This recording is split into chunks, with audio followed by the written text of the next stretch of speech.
Gold is broken out to all-time highs. That's all-time highs in nominal dollars.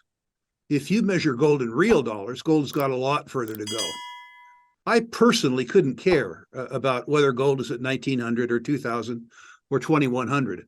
I own it, not because I hope it goes up, but because I'm afraid it's going to really go up. In this intriguing finance discussion, Rick Rule emphasizes the historic breakout of gold to all-time highs. He owns gold not out of greed for further gains, but out of fear for potential economic challenges. Rick believes that even at current levels, the upside potential for gold outweighs the downside risks. He expresses skepticism about gold equities due to past mismanagement, but remains invested due to the extremely low market share of precious metals in the U.S.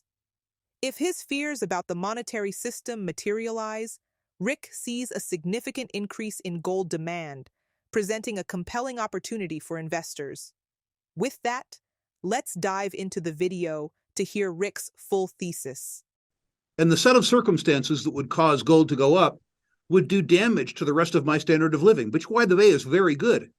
So I don't own it as a greed trade, hoping for $2,500. I own it as a fear trade, afraid of $8,000 or some number like that. Like Lobo, when I juxtapose the upside to the downside, it begins to look stupidly attractive to me. Could it go to $1,700? Sure. Could it go to $7,000? Sure. Juxtapose those two numbers and try and talk yourself out of buying gold. With regards to the gold equities, I think the gold equities have done it to themselves.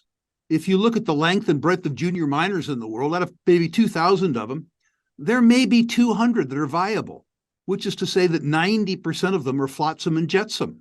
How could a sector that is 90%, unwitting or unscrupulous, go up as a sector?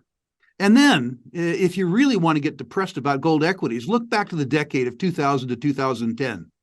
The gold price goes from $250 an ounce to $1,850 an ounce, and the free cash flow per share of the XAU, Philadelphia Gold and Silver Index, fell. It took real management skill to deliver lower free cash flow per share when the commodity that you produce increased sevenfold. So those 7 or 8 gold investors that are left, myself among them, are probably rightly skeptical about the management's ability to snatch defeat from the jaws of victory, given how well they've done in the past. But I own them anyway. Here's why. The market share of precious metals and precious metals related assets in the United States is less than 0.5%, which is to say, if you take the value of all savings and investment assets in the United States, precious metals and precious metals related assets comprise less than 0.5% of that. According to J.P. Morgan Chase, no friend of gold, the median market share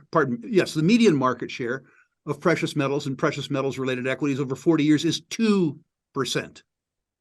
So if the type of fear I have about certain aspects of the monetary system comes to be true, I'm not suggesting that gold is going to dethrone the dollar. I'm saying it's going to lose the fight less badly. I'm saying in particular that we're going to revert to mean. And if we revert to mean, we have a 4-fold increase in demand.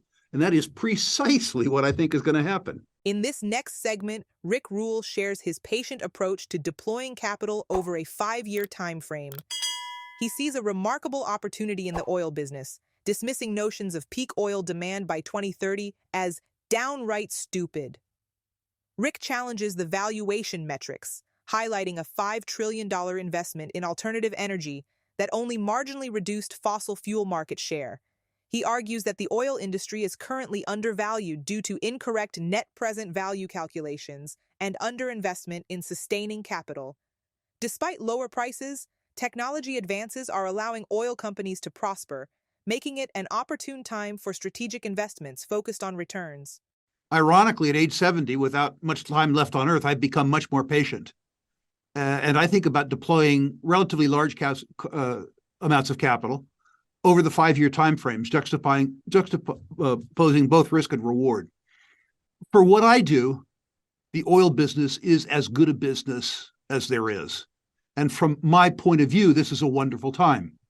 Oil companies are being priced as though Al Gore and Biden and Trudeau are right, which is to say peak oil demand occurs in 2030.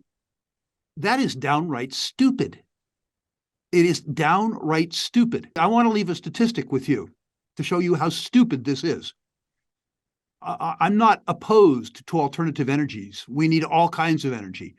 But humankind has now invested $5 trillion in alternative sources of energy over the last 40 years.